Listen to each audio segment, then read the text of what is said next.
All right, welcome to another episode of Love Experience. I got my lovely wife, Dr. Hill, who we got in the building today. Hello, everybody. We got a special guest. It's a much needed topic that we're going to be talking about today. Mental health in the Black community, which is a stigma, but I think we're starting to come around a little bit. We on baby steps, but it's a much needed conversation to have because we don't really talk about mental health, which is real. It's real. So who is our special guest today? So hello, everyone. I am Tanja Jones, and I am a little bit about me. I'm 32 years in mental health. I'm an LSW and an LPC. Work for various agencies. My sisters and I are starting our own agency, Siri, because my sister's retiring from the school system, and she's really big on education. And both of my sisters are in education. I do mental health. And what they have found out is the babies are able to really function academically because of the mental health that is unchecked. And so Siri, we want to marry those so that our babies and their parents can get what they need, because mental health is so needed. And it is a taboo. I always like to share this because people ask me, why did I get into mental health? As a child, I had some challenges, and there wasn't anybody that looked like me. And so it's real when you have to go in and put your heavy stuff down, and that person doesn't look like you. And they can't relate. They give you tips and strategies that does not. And they never did. They never did. And never did. You're like, what? That doesn't make sense. And so as I got older, I was just like, no, like our babies need somebody to look like us. And so I started out at Franklin County Children's Services and then just did some community work and then landed in a space where I need to be. And that's an active therapist. I've always done a little therapy here and there, but now that's all I do is therapy because I want to make sure that I'm representing. Yeah. Now where is Siri located? So Siri, right now we're mobile. Okay. We're mobile. What I do is I go into the schools. So some of the city schools have been gracious to let us come in, but we are working on establishing a brick and mortar. Okay. But we want to be on the Near East Side. Okay. Because that's important. My sisters and I grew up there, and so that's where our heart is. And we've seen stuff. I lived in Trevitt. I lived in Trevitt. We lived on the Near East Side. I grew up at Maryland Swimming Pool, swimming pool, and then I guarded there. And now I live in the area, and there's so much hurt there. It's so much pain. It's so much when you think about the schools that are in that area and the challenge. Like all of the schools in that area are failing. Right. They're failing.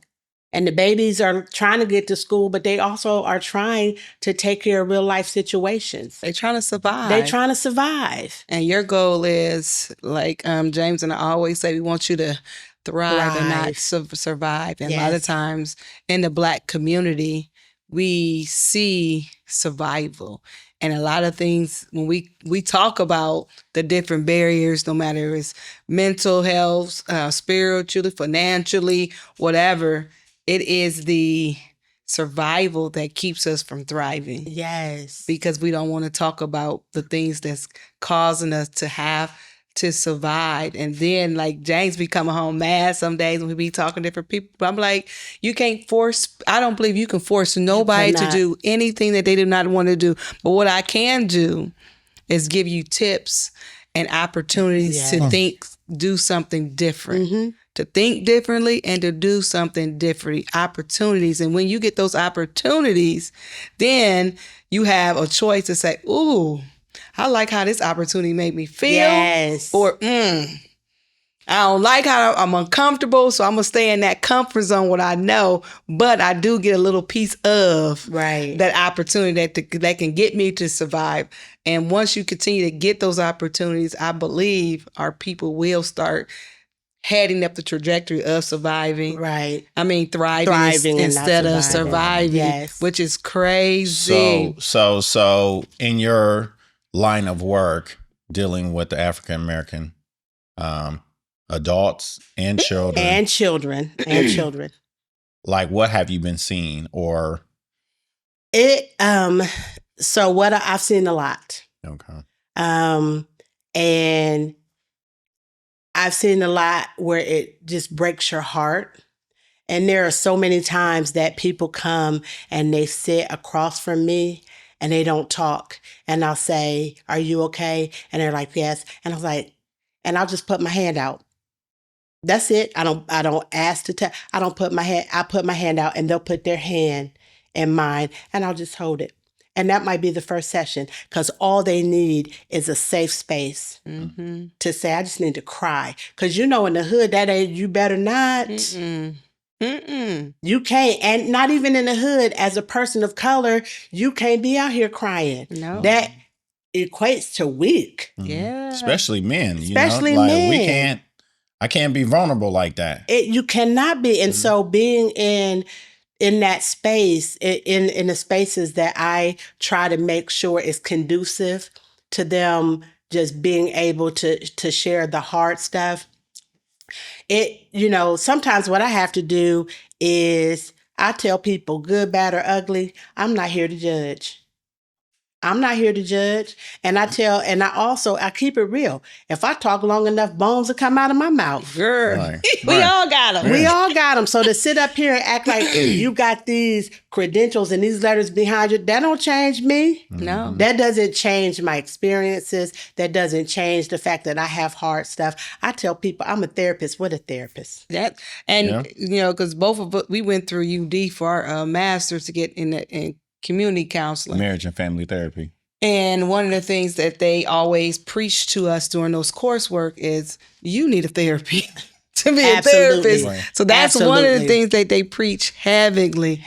And people think that because no, because counseling for me, I always say it didn't work for me. Mm-hmm. But I also believe counseling works. I just didn't have the right counselor. That's the key. That's the total key. Just like Kool-Aid and milks, every type of milk ain't for you. Every counselor's, but then don't stop. Right. Keep finding someone that's going to be your cup of tea that can help you start to unpack the different things that's causing your life to be in that survival mode. And then, like she said, like when I was doing my therapy, school counseling, but also I was seen for therapy.